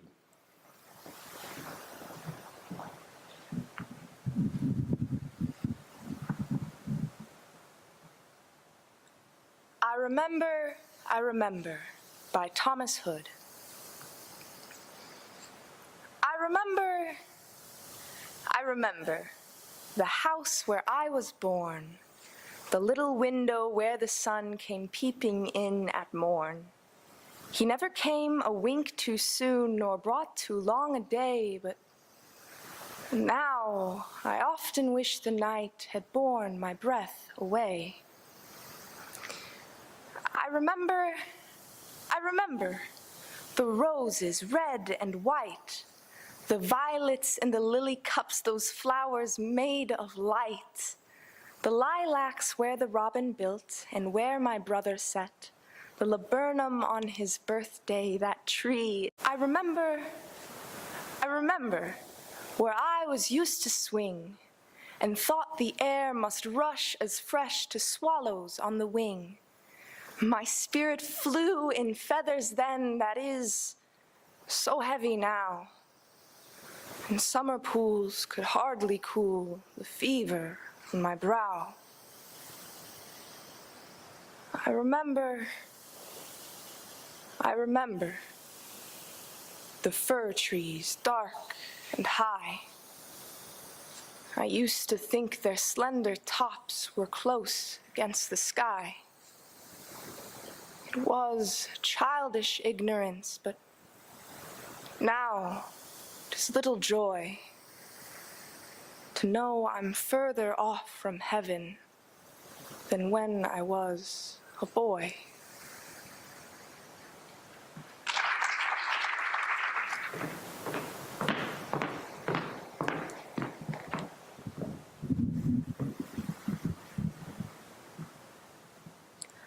Amor Mundi by Christina Rossetti. Oh, where are you going, with your love locks flowing on the west wind blowing along this valley track? The downhill path is easy. Come with me, and it please ye. We shall escape the uphill by never turning back. So they two went together in glowing August weather. The honey-breathing heather lay to their left and right. And dear she was to dote on. Her swift feet seemed to float on the air like soft twin pigeons, too sportive to alight.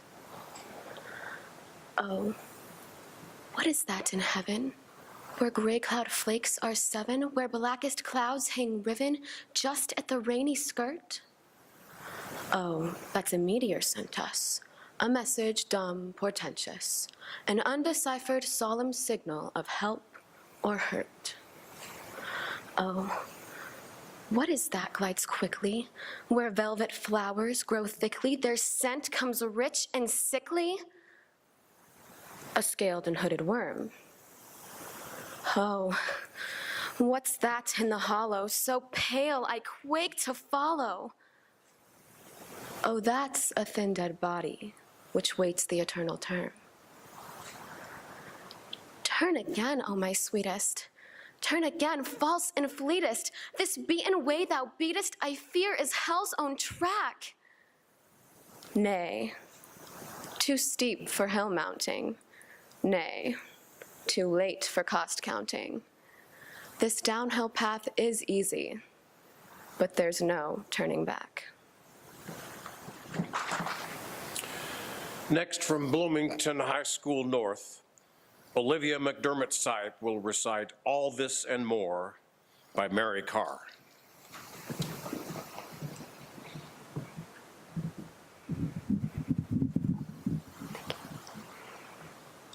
All This and More by Mary Carr.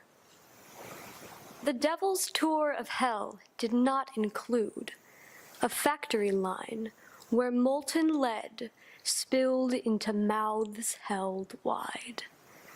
No electric drills spiraling into hands and feet, nor giant pliers to lower you into simmering vats. Instead, a circle of light opened on your stuffed armchair, whose chintz orchids did not boil and change. And the devil adjusted your new spiked antenna almost delicately, with claws curled and lacquered black, before he spread his leather wings to leap into the acid green sky. So your head became a TV hole, a gargoyle mirror, your doppelganger sloppy at the mouth and swollen at the joints, enacted your days in sinuous slow motion, your lines delivered with a mocking sneer. Sometimes the frame froze, reversed, began again. The red eyes of a friend you cursed. Your girl child cowered behind the drapes. Parents alive again and puzzled by this new form. That's why you clawed your way back to this life.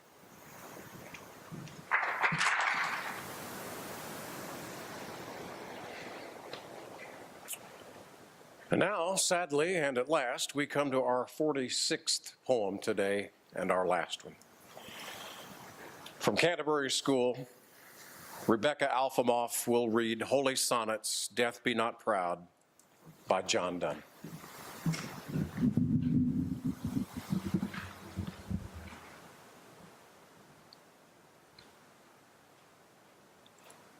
Holy Sonnets, Death Be Not Proud by John Donne. Death, be not proud, though some have called thee mighty and dreadful, for thou art not so. For those whom thou thinkest thou dost overthrow, die not, poor death, nor yet canst thou kill me. From rest and sleep, which and our competition. As we rate the results, I'd like to welcome back Executive Director Louis Rickey to the stage for some closing remarks. Louis.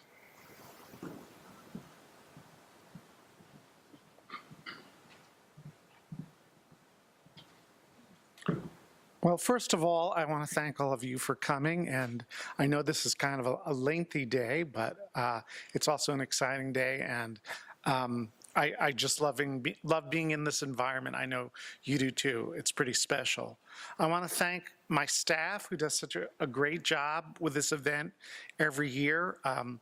I'd like to recognize in the back somewhere Maya Michelson, Deputy Director, and today's backstage coordinator. Maya has a little theater background, and that has helped her today. Paige Sharp, our Director of Programs, she was up in the booth. I think, is she still up in the booth? Paige, thanks. Adrian Starnes, our Grants Research and Information Technology Manager and our scorekeeper. Stephanie Fendler, our Executive Assistant, helped out with the registration table. And of course, Sarah Franchek, our Arts Education Coordinator and Poetry Out Loud Coordinator. Let's give them all a big round of applause.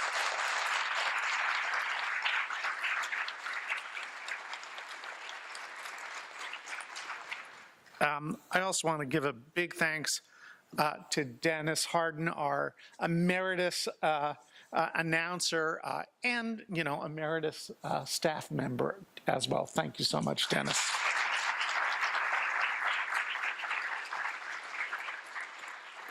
A special thank you to the Indianapolis-Marion County Central Public Library, its staff, administrators. This is a wonderful venue, and they always do such a great job for us. Thanks so much.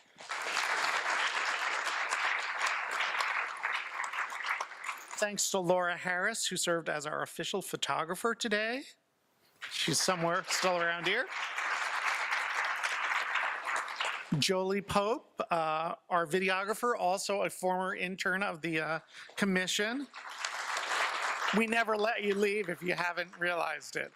One final note, if you completed travel reimbursement forms and the requested receipts and documentation are ready to turn in, you may give them to Stephanie Fendler at the registration table. Otherwise, they can be mailed to the commission office using the information provided with the invoice.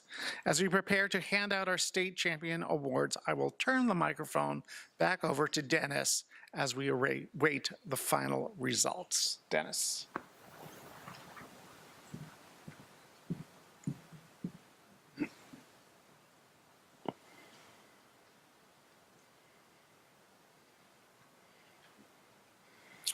All right, I guess we need the 8 finalists back on stage, please.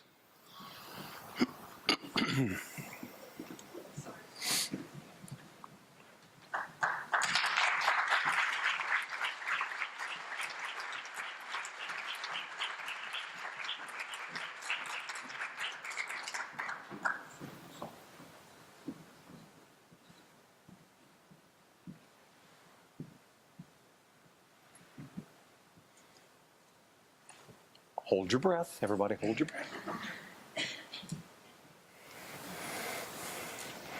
Our second runner-up in the 2016 Indiana Poetry Out Loud competition is from Eastern Green High School, Kelsey Anderson.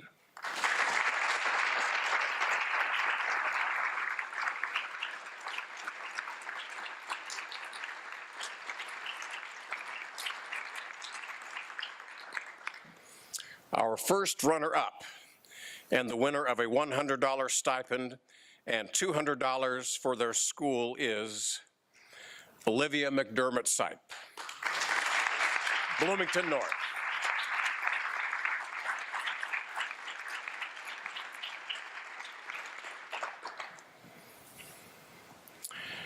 In first place, the winner of a $200 stipend, $500 for their school, and an all-expense paid trip to Washington, D.C.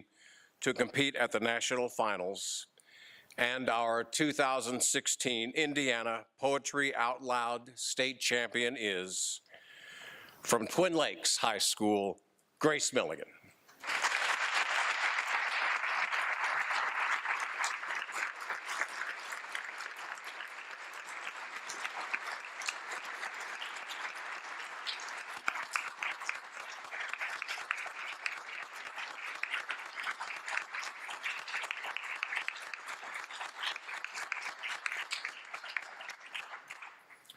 Congratulations to all of our participants today. We request that the winners remain on stage for additional photos and that all of our state finalists return to the stage for a group picture. Thank you all for your comings. Thank you for your support. This concludes our competition. See you next year.